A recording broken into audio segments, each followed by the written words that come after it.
ನಿಜಕ್ಕೂ ಏನಾಗಿದೆ ಹಾಗಾದರೆ? ಈ ಮನೆಯನ್ನೇನು ದೊಡ್ಡ ಮನೆ ಕಟ್ಟಿದ್ರಲ್ಲ, ಮನೆ ಕಟ್ಟಿದ್ರು ನಿಜ, ಆದರೆ ಕೆಲವೊಂದು ವ್ಯವಸ್ಥೆಗಳನ್ನು ಮಾಡದೆ ಮರೆತರು.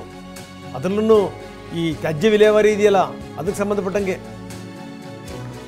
ರೀಸೈಕ್ಲಿಂಗ್ ಯೂನಿಟ್ ಹಾಕಬೇಕಾಗಿತ್ತಲ್ಲ, ಅದಕ್ಕೆ ಸಂಬಂಧಪಟ್ಟಂಗೆ ಜಾಲಿವುಡ್ ಸ್ಟುಡಿಯೋಸ್ ನಿಯಮ ಉಲ್ಲಂಘನೆ ಮಾಡಿದೆ. ಜೊತೆಗೆ ಅಂದರೆ ಪೊಲೀಸರ ಪರ್ಮಿಷನ್ ಕೂಡ ಪಡೆದಿರಲಿಲ್ವಂಥವರು. ಒಳಾಂಗಣ ಶೋಗೆ ಪರ್ಮಿಷನ್ ತಗೋಬೇಕು.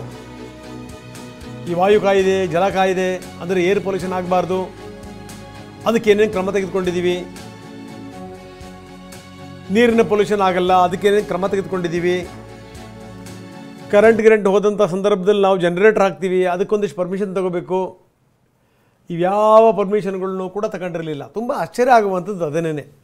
ಇಷ್ಟೊಂದು ಕೋಟಿಗಟ್ಟಲೆ ಸುರಿದು ನೂರಾರು ಕೋಟಿ ಖರ್ಚು ಮಾಡಿ ಈ ರೀತಿ ಮಾಡ್ತಾರಲ್ಲ, ಈ ಮಾಡುವಂಥವ್ರಿಗೆ ಅಟ್ಲೀಸ್ಟ್ ನಾವೇನು ಮಾಡ್ತಾಯಿದ್ದೀವಿ, ಏನು ಎತ್ತ, ಯಾವ್ಯಾವ ಪರ್ಮಿಷನ್ ತಗೋಬೇಕು, ಆ ಪರಿಜ್ಞಾನ ಇರಲ್ವ ಅಟ್ಲೀಸ್ಟು?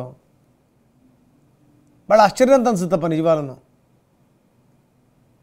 ನೀವು ಈ ತ್ಯಾಜ್ಯ ಸಂಸ್ಕರಣೆ ವಿಚಾರಕ್ಕೆ ಸಂಬಂಧಪಟ್ಟಾಗಲ್ಲ ಯೂನಿಟನ್ನು ಹಾಕಿರಬೇಕಲ್ಲಿ. ನಾವು ಯಾವುದೇ ಕಾರಣಕ್ಕೂ ಗಲೀಜು ಸೇರಿಸ್ತಾ ಇಲ್ಲ ಅಂತ ಹೇಳಬೇಕು. ಇದರಿಂದಾಗಿ ವಾಯುಮಾಲಿನ್ಯ ಆಗಲಿ ಜಲಮಾಲಿನ್ಯ ಆಗಲಿ ಆಗ್ತಾ ಇಲ್ಲ ಅಂತ ತೋರಿಸ್ಬೇಕಲ್ಲ.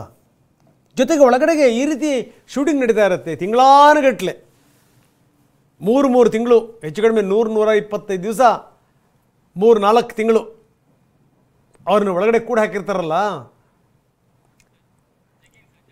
ಅಲ್ಲಿ ಪರ್ಮಿಷನ್ ತಗೋಬೇಕು. ಆದರೆ ಇದ್ಯಾವುದರ ಪರ್ಮಿಷನ್ನು ಕೂಡ ಈ ಜಾಲಿವುಡ್ ಸಂಸ್ಥೆ ತೆಗೆದುಕೊಂಡಿಲ್ಲ. ಅವರ ಪರ್ಮಿಷನ್ ತೆಗೆದುಕೊಳ್ಳದೇ ಇದ್ದಿದೆಯಲ್ಲ, ಅದು ಇಲ್ಲಿ ತನಕ ತಂದು ನಿಲ್ಲಿಸಿದೆ. ಈಗ ಅಲ್ಲಿದ್ದವರೆಲ್ಲ ಖಾಲಿ ಮಾಡಿಸಲಾಗಿದೆ. ನಮ್ಮ ಪ್ರತಿನಿಧಿ ಮಾಲ್ತೇಶ್ ಜಗಿನ್ ಈಗ ನಮ್ಮೊಂದಿಗೆ ನೇರ ಸಂಪರ್ಕದಲ್ಲಿದ್ದಾರೆ. ಜೊತೆಗೆ ಪ್ರಶಾಂತ್ ಕೂಡ ನಮ್ಮ ಜೊತೆಗೆ ನೇರ ಸಂಪರ್ಕದಲ್ಲಿದ್ದಾರೆ. ಎಲ್ಲಿ ಯಾವ ರೆಸಾರ್ಟಿಗೆ ಶಿಫ್ಟ್ ಮಾಡಲಾಯಿತು, ಈಗಲ್ಟನ್ ರೆಸಾರ್ಟ್, ಅದರ ಮುಂಭಾಗದಲ್ಲೇ ಇದ್ದಾರೆ ಪ್ರಶಾಂತ್. ಬನ್ನಿ, ಮೊದಲು ಶುರು ಮಾಡ್ತಾ ಇದ್ದೀನಿ ನಮ್ಮ ಪ್ರತಿನಿಧಿ ಮಾಲ್ತೇಶ್ ಜಗಿನ್ ಜೊತೆಗೆ. ಮಾಲ್ತೇಶ್ ಜಗಿನ್, ನೋಡ್ತಾ ಇದ್ದೀವಿ ಏನು ಅಂತಂದರೆ, ನಿನ್ನೆ ಸ್ಪರ್ಧಾಳುಗಳು ಅವರವರ ಕೆಲಸಗಳಲ್ಲಿ ಅವರು ಬ್ಯುಸಿಯಾಗಿದ್ದರು. ಆದರೆ ಇದ್ದಕ್ಕಿದ್ದಂಗೆ ನಿನ್ನೆ ಜಿಲ್ಲಾಡಳಿತದ ಅಧಿಕಾರಿಗಳು ನುಗ್ಗಿದಂಥ ಸಂದರ್ಭದಲ್ಲಿ, ಪೊಲೀಸರು ಒಳಗಡೆ ಬಂದಂಥ ಸಂದರ್ಭದಲ್ಲಿ ಶಾಕ್ ಆಯಿತು. ಒಳಗಡೆಗೆ ಒಂದಷ್ಟು ನಾಟಕೀಯ ಬೆಳವಣಿಗೆಗಳು ಕೂಡ ಆಯಿತು. ಇವ್ರನ್ನ ಆಲ್ರೆಡಿ ನಾವು ಶಿಫ್ಟ್ ಮಾಡಿಬಿಟ್ಟಿದ್ದೀವಿ ಅಂತ ಹೇಳುವಂಥ ಪ್ರಯತ್ನವನ್ನು ಕೂಡ ಮಾಡಲಾಯಿತು. ಆದರೆ ಅಧಿಕಾರಿಗಳು ಎಲ್ಲವನ್ನು ಕೂಡ ಸೋಸಿದರು. ಒಳಗಡೆಗೆ ಇದ್ದಂಥ ಸ್ಪರ್ಧಾಳುಗಳು ಒಳಗಡೆನೇ ಇದ್ದರು. ಅದಾದಮೇಲೆ ಅವರನ್ನು ಸ್ಥಳಾಂತರಿಸಲಾಯಿತು. ನಿನ್ನೆ ನಡೆದಂಥ ನಾಟಕೀಯ ಬೆಳವಣಿಗೆಗಳು ಏನೇನೋ, ನೀವು ಈಗ ಜಾಲಿವುಡ್ ಸ್ಟುಡಿಯೋದ ಮುಂಭಾಗದಲ್ಲೇ ಇದ್ದೀರಿ, ಏನು ಹೇಳ್ತೀರಿ?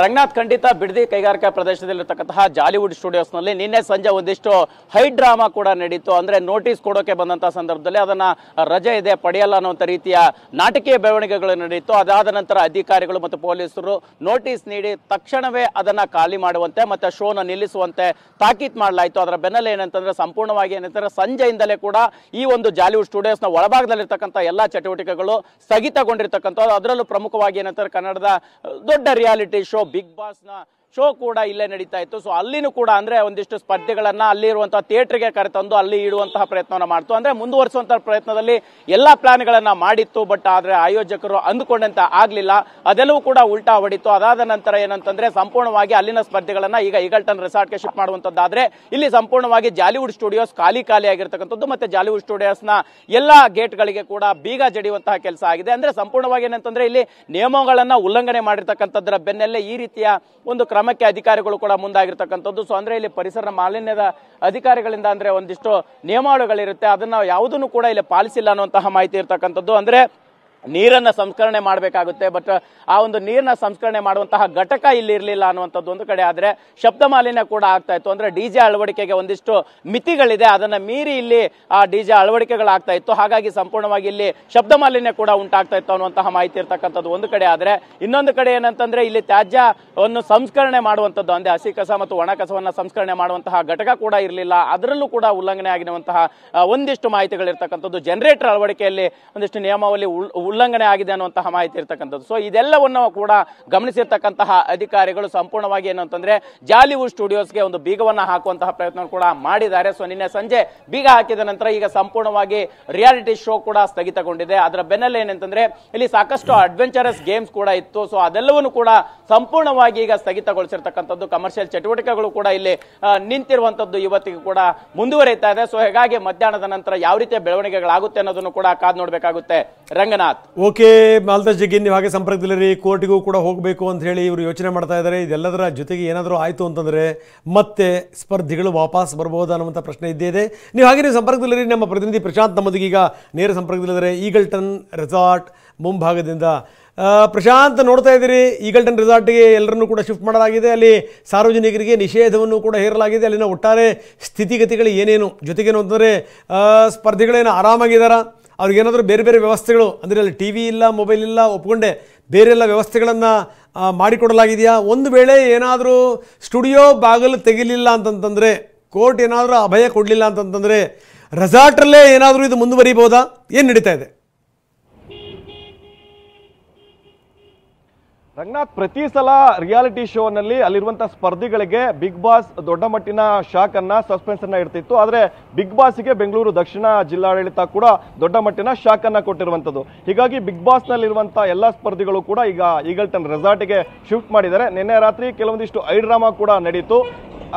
ಅಲ್ಲಿರುವಂತಹ ಜಿಲ್ಲಾಡಳಿತದಿಂದ ಬಂದಂತ ಸಿಬ್ಬಂದಿಗಳಿಗೆ, ಅಧಿಕಾರಿಗಳಿಗೆ, ಪೊಲೀಸರಿಗೆ ಯಾಮಾರಿಸುವಂತ ಕೆಲಸ ಕೂಡ ಆಯ್ತು. ಎಲ್ಲರನ್ನೂ ಕೂಡ ಈಗಾಗಲೇ ನಾವು ಶಿಫ್ಟ್ ಮಾಡಿದೀವಿ ಅಂತೇಳಿ ಆ ನಂತರದಲ್ಲಿ ಇಂಚಿಂಚು ಪರಿಶೀಲನೆ ಮಾಡಿದಂತ ಸಂದರ್ಭದಲ್ಲಿ ಬಿಗ್ ಬಾಸ್ ಸೆಟ್ ನಲ್ಲಿದ್ದಂತ ಒಂದು ಥಿಯೇಟರ್ ಅಲ್ಲಿ ಎಲ್ಲಾ ಸ್ಪರ್ಧಿಗಳನ್ನ ಇಟ್ಟಿದ್ರು. ಆ ನಂತರದಲ್ಲಿ ಹೊರ ಕಳಿಸಿದ್ರು. ಆ ನಂತರದಲ್ಲಿ ಎಲ್ಲ 17 ಸ್ಪರ್ಧಿಗಳು ಕೂಡ ಈಗ ಈಗಲ್ಟನ್ ರೆಸಾರ್ಟ್ ಅಲ್ಲಿ ಇದ್ದಾರೆ. ನಾನು ಈಗಲ್ಟನ್ ರೆಸಾರ್ಟ್ ಬಳಿ ಇದ್ದೀನಿ. ಈ ಒಂದು ರೆಸಾರ್ಟ್ಗೆ ನಿನ್ನೆ ರಾತ್ರಿ ಸುಮಾರು 5 ರಿಂದ 6 ಕಾರುಗಳಲ್ಲಿ 17 ಸ್ಪರ್ಧಿಗಳೆಲ್ಲರನ್ನೂ ಕೂಡ ಕರ್ಕೊಂಡ್ಬಂದು ಇಡಲಾಗಿದೆ. ಬಹಳ ಪ್ರಮುಖವಾಗಿ ಜಾಲಿವುಡ್ ಸ್ಟುಡಿಯೋಸ್ ಈಗಾಗಲೇ ಬಂದ್ ಆಗಿರುವಂಥದ್ದು, ಸೀಲ್ ಮಾಡಿರುವಂಥದ್ದು. ಈಗ ಅವರು ಕೋರ್ಟ್ ಮೊರೆ ಹೋಗೋದು ಕೂಡ ಮುಂದಾಗ್ತಾ ಇದ್ದಾರೆ. ಹೀಗಾಗಿ ಎಂಟೈರ್ ಜಾಲಿವುಡ್ ಸ್ಟುಡಿಯೋಸ್ ಸೀಲ್ ಆಗಿರುವಂತಹ ಹಿನ್ನೆಲೆಯಲ್ಲಿ ಬಿಗ್ ಬಾಸ್ ರಿಯಾಲಿಟಿ ಶೋ ಕೂಡ ಬಂದ್ ಆಗಿದೆ. ಯಾವುದೇ ರೀತಿಯ ರೆಕಾರ್ಡಿಂಗ್ ಆಗಲಿ ಯಾವುದು ಕೂಡ ನಡೀತಾ ಇಲ್ಲ. ಈಗಾಗಲೇ ಒಂದು ದಿನ ರೆಕಾರ್ಡಿಂಗ್ ಆಗಿತ್ತು, ಅದನ್ನು ಇವತ್ತು ಪ್ಲೇ ಮಾಡ್ತೀವಿ ಅಂತಲೂ ಕೂಡ ಹೇಳ್ತಿದ್ದಾರೆ. ಆದರೆ ಕಂಟಿನ್ಯೂ ಪ್ಲೇ ಮಾಡೋದಕ್ಕೆ ಸಾಧ್ಯ ಆಗ್ತಾ ಇಲ್ಲ. ಈ ಮಧ್ಯೆ ಹೈಕೋರ್ಟ್ ಮೊರೆ ಹೋಗ್ತಾ ಇದ್ದಾರೆ. ಹೈಕೋರ್ಟ್ನಲ್ಲಿ ಏನಾದ್ರೂ ಒಂದು ವೇಳೆ ಇವತ್ತು ಅರ್ಜಿ ಪುರಸ್ಕಾರ ಆಗಿ ಇದಕ್ಕೇನಾರ ಸ್ಟೇ ಸಿಕ್ಕರೆ ಮತ್ತೆ ನಾವು ರನ್ ಮಾಡಬಹುದು ಅನ್ನುವಂಥ ಹಿನ್ನೆಲೆಯಲ್ಲಿ ರೆಸಾರ್ಟ್ ಇಂದ ಕೂಗಲ್ತೆ ದೂರದಲ್ಲಿ ಈಗಲ್ಟನ್ ರೆಸಾರ್ಟ್ ಇರುವಂಥದ್ದು, ಅಂದ್ರೆ ಜಾಲಿವುಡ್ ಸ್ಟುಡಿಯೋದಿಂದ ಕೂಗಲ್ತೆ ದೂರದಲ್ಲಿ ಈಗಲ್ಟನ್ ರೆಸಾರ್ಟ್ ಇರುವಂಥದ್ದು. ಹಾಗಾಗಿ 12 ರೂಮ್ಗಳನ್ನ ಬುಕ್ ಮಾಡಿ ಅವರೆಲ್ಲರನ್ನೂ ಕೂಡ ರೂಮಲ್ಲಿ ಇಟ್ಟಿರುವಂಥದ್ದು. ಬಹಳ ಪ್ರಮುಖವಾಗಿ ಈ ಒಂದು ರೆಸಾರ್ಟ್ಗೆ ಪ್ರತಿನಿತ್ಯ ಬೇರೆ ಬೇರೆ ಸಾರ್ವಜನಿಕರು ಕೂಡ ಹೋಗಿ ಬರ್ಬೋದಾಗಿತ್ತು. ಇದರೊಳಗೆ ರೆಸಾರ್ಟ್ನ ಒಳಭಾಗದಲ್ಲಿ ಸಾಕಷ್ಟು ವಿಲ್ಲಾಗಳು ಕೂಡ ಇರುವಂಥದ್ದು. ಆದರೆ ಇವತ್ತು ಆ ಸ್ಪರ್ಧಿಗಳನ್ನ ಇಟ್ಟಿರುವಂತಹ ಹಿನ್ನೆಲೆಯಲ್ಲಿ ಸಾರ್ವಜನಿಕರಿಗೆ ಯಾರೊಬ್ಬರು ಕೂಡ ಅವಕಾಶವನ್ನ ಮಾಡಿಕೊಡ್ತಿಲ್ಲ. ಪ್ರತಿಯೊಬ್ಬರು ಈ ರೆಸಾರ್ಟ್ನ ಒಳಭಾಗದಲ್ಲಿ ಯಾರೆಲ್ಲ ತೆರಳ್ತಾರೆ ಅವ್ರನ್ನ ಪರಿಶೀಲನೆ ಮಾಡಿ ಆ ನಂಬರ್ಗಳನ್ನ ನೋಟ್ ಮಾಡ್ಕೊಂಡು ಬಿಡ್ತಾ ಇದ್ದಾರೆ. ಜೊತೆಗೆ 12 ರೂಮ್ಗಳ ಸುತ್ತಲೂ ಕೂಡ ಬಿಗ್ ಬಾಸ್ನ ಏನ್ ಸೆಟ್ ಪಕ್ಕದಲ್ಲಿ ಬೌನ್ಸರ್ಗಳಿರ್ತಾರೆ ಅವರೆಲ್ಲರನ್ನೂ ಕೂಡ ಹಾಕಿರುವಂಥದ್ದು. ಪ್ರತಿಯೊಬ್ಬರಿಗೂ ಯಾರಿಗೂ ಕೂಡ ಮೊಬೈಲ್ ಅನ್ನ ಕೊಟ್ಟಿಲ್ಲ. ಬಿಗ್ ಬಾಸ್ ನಲ್ಲಿ ಇದ್ದಂಥ ಸಂದರ್ಭದಲ್ಲೂ ಕೂಡ ಯಾರೊಬ್ಬರು ಕಾಂಟ್ಯಾಕ್ಟ್ ನ ಮಾಡೋದಕ್ಕೆ ಬಿಡೋದಿಲ್ಲ, ಮೊಬೈಲ್ ಕೊಡೋದಿಲ್ಲ, ಟಿವಿಗಳು ಇಲ್ಲ. ಅದೇ ರೀತಿಯ ವ್ಯವಸ್ಥೆಯನ್ನು ಕೂಡ ರೆಸಾರ್ಟ್ ನಲ್ಲಿ ಮಾಡಿರುವಂಥದ್ದು. ಸಹಜವಾಗಿ ರೆಸಾರ್ಟ್ನ ರೂಮ್ಗಳಲ್ಲಿ ಟಿವಿ ವ್ಯವಸ್ಥೆ ಇರುತ್ತೆ, ಮೊಬೈಲ್ ಬಳಸಬಹುದು, ಈ ರೀತಿ ಎಲ್ಲವಿರುತ್ತೆ. ಅದೇ ಸ್ಪರ್ಧಿಗಳಿಗೆ ಇಲ್ಲಿ ರೆಸಾರ್ಟ್ಗೆ ತಂದು ಇಟ್ಟಿರುವಂತಹ ಹಿನ್ನೆಲೆಯಲ್ಲಿ ಯಾವುದೇ ರೀತಿಯ ಮೊಬೈಲ್ ಅನ್ನ ಕೊಟ್ಟಿಲ್ಲ. ಜೊತೆಗೆ ರೆಸಾರ್ಟ್ನ ರೂಮ್ಗಳಲ್ಲಿ ಇದ್ದಂಥ ಟಿವಿಗಳನ್ನೆಲ್ಲವನ್ನು ಕೂಡ ರಿಮೂವ್ ಮಾಡಿದ್ದಾರೆ. ಯಾರೊಬ್ಬರಿಗೂ ಕೂಡ ಕಾಂಟ್ಯಾಕ್ಟ್ ಮಾಡೋದಕ್ಕೂ ಕೂಡ ಅವಕಾಶವನ್ನ ಮಾಡಿಕೊಡ್ತಿಲ್ಲ. ನಿನ್ನೆಯ ಬೆಳವಣಿಗೆಗಳಿಗೆ ಸಂಬಂಧಪಟ್ಟಂತೆ ಜೊತೆಗೆ ಕಂಟೆಸ್ಟೆಂಟ್ ಎಲ್ಲರನ್ನೂ ಕೂಡ ಆ ಒಂದು ಸ್ಟುಡಿಯೋಸ್ನಿಂದ ಅಂದ್ರೆ ಶೋ ಇಂದ ಇಲ್ಲಿಗೆ ಶಿಫ್ಟ್ ಮಾಡಿದ್ದಾರೆ. ಅದ್ರ ಬಗ್ಗೆ ಕೂಡ ಸಂಬಂಧಪಟ್ಟಂತ ಅವರ ಪೋಷಕರುಗಳಿಗೆ, ಕುಟುಂಬಸ್ಥರಿಗೂ ಕೂಡ ಮಾಹಿತಿಯನ್ನು ಕೊಟ್ಟಿರೋದು. ಬಹಳ ಪ್ರಮುಖವಾಗಿ ಇವತ್ತು ಹೈಕೋರ್ಟ್ ಮೊರೆ ಹೋಗ್ತಾರೆ. ಅಲ್ಲಿ ಏನಾದ್ರು ಅರ್ಜಿ ಪುರಸ್ಕಾರವಾಗಿ ಒಂದು ವೇಳೆ ನಮಗೆ ಮತ್ತೆ ಶೋ ರನ್ ಮಾಡೋದಕ್ಕೆ ಅವಕಾಶ ಏನಾದ್ರು ಇವತ್ತು ಸಿಕ್ಕಿದ್ರೆ ಏಕಾಏಕಿ ಅವ್ರನ್ನ ಮತ್ತೆ ಆ ಒಂದು ಸೆಟ್ಗೆ ತಕ್ಷಣ ಕರ್ಕೊಂಡ್ ಬರ್ಬೋದು, ಶೋ ರನ್ ಮಾಡಬಹುದು ಅನ್ನೋ ಹಿನ್ನೆಲೆ ಅವರೆಲ್ಲರನ್ನೂ ಕೂಡ ಹತ್ತಿರದ ರೆಸಾರ್ಟ್ಗೆ ಶಿಫ್ಟ್ ಮಾಡಿರುವಂತದ್ದು. ಬಹಳ ಪ್ರಮುಖವಾಗಿ ಈಗ ಒಂದ್ ಕಡೆ ಟೆನ್ಷನ್ ಮೇಲೆ ಟೆನ್ಷನ್ಗೆ ಬಿಗ್ ಬಾಸ್ ನ ಮ್ಯಾನೇಜ್ಮೆಂಟ್ ಕೂಡ ಬಂದಿರುವಂತದ್ದು. ಯಾಕಂದ್ರೆ ಇವತ್ತೇನೋ ಅರ್ಜಿ ಪುರಸ್ಕಾರ ಆಗ್ಲಿಲ್ಲ ಅಂದ್ರೆ ಸಾಕಷ್ಟು ತೊಂದರೆ ಆಗುತ್ತೆ. ಹಿಂದೆ ಅಂದ್ರೆ ಕಳೆದ 10 ಶೋಗಳನ್ನು ಕೂಡ ಹಿಂದೆ ಫಿಲ್ಮ್ ಸಿಟಿ ಅಂತ ಏನಿತ್ತು ಅಲ್ಲಿ ರೆಕಾರ್ಡಿಂಗ್ ಅನ್ನ ಮಾಡಿದ್ರು. 11ನೇ ಸೀಸನ್ ನ ಕುಂಬಳಗೋಡು ಸಮೀಪ ಇರುವಂತಹ ರಾಮೋಳಿ ಅಲ್ಲಿ ರೆಕಾರ್ಡಿಂಗ್ ಅನ್ನ ಮಾಡಿದ್ದು. ಅಲ್ಲಿ ಕೆಲವೊಂದಿಷ್ಟು ತೊಂದರೆಗಳಾಗಿದ್ದಂತಹ ಹಿನ್ನೆಲೆಯಲ್ಲಿ ಈ ವರ್ಷದ 12ನೇ ಆವೃತ್ತಿಯನ್ನ ಬಿಡದಿ ಸಮೀಪದ ಜಾಲಿವುಡ್ ಸ್ಟುಡಿಯೋಸ್ ನ ಒಳಗೆ ಬೃಹತ್ ಆದಂತಹ ಸೆಟ್ ಅನ್ನ ಹಾಕಿ ಅಲ್ಲಿ ರನ್ ಮಾಡ್ತಾ ಇದ್ರು. ಆದ್ರೆ ಜಾಲಿವುಡ್ ಸ್ಟುಡಿಯೋಸ್ ಕೆಲವೊಂದಿಷ್ಟು ನಿಯಮಗಳನ್ನ ಪಾಲನೆ ಮಾಡಿಲ್ಲ ಹಿನ್ನೆಲೆಯಲ್ಲಿ ಕೆಲವೊಂದಿಷ್ಟು ನೋಟಿಸ್ ಗಳನ್ನ ಪದೇ ಪದೇ ಕೊಟ್ಟರು ಕೂಡ ವೈಲೇಷನ್ ಮಾಡಿದ್ರು. ಯಾವುದನ್ನು ಕೂಡ ತಿದ್ಕೊಂಡಿಲ್ಲ ಹಿನ್ನೆಲೆಯಲ್ಲಿ ಪರಿಸರ ಅಂದ್ರೆ ಪೊಲ್ಯೂಷನ್ ಕಂಟ್ರೋಲ್ ಬೋರ್ಡ್ ಅವರು ಮೊನ್ನೆ ನೋಟಿಸ್ ಅನ್ನ ಕೊಟ್ಟಿದ್ರು. ಅದರ ಆಜ್ಞೆಯನ್ನ ಪಾಲನೆ ಮಾಡಿ ನಿನ್ನೆ ಜಿಲ್ಲಾಡಳಿತ ಎಂಟೈರ್ ಜಾಲಿವುಡ್ ಸ್ಟುಡಿಯೋಗೆ ಬೀಗ ಮುದ್ರೆ ಹಾಕಿರುವಂಥದ್ದು. ಹೀಗಾಗಿ ಅಲ್ಲಿ ಯಾವುದೇ ರೀತಿಯ ಕಾರ್ಯಚಟುವಟಿಕೆ ಆಗ್ತಾ ಇಲ್ಲ. ಇಂದಿನ ಕೋರ್ಟ್ನ ನಿರ್ಧಾರದ ಮೇಲೆ ಎಲ್ಲರೂ ಕೂಡ ಕಾಯ್ತಾ ಇರುವಂಥದ್ದು. ಒಂದು ವೇಳೆ ಬಂದು ನಿರ್ಧಾರ ಬಂದರೆ ಅವ್ರನ್ನ ಮತ್ತೆ ಶಿಫ್ಟ್ ಮಾಡೋದಕ್ಕೂ ಕೂಡ ತೀರ್ಮಾನ ಮಾಡಿರುವಂಥದ್ದು. ರಂಗನಾಥ್, ಓಕೆ, ಧನ್ಯವಾದ ತಮ್ಮೆಲ್ಲ ಮಾಹಿತಿಗೆ.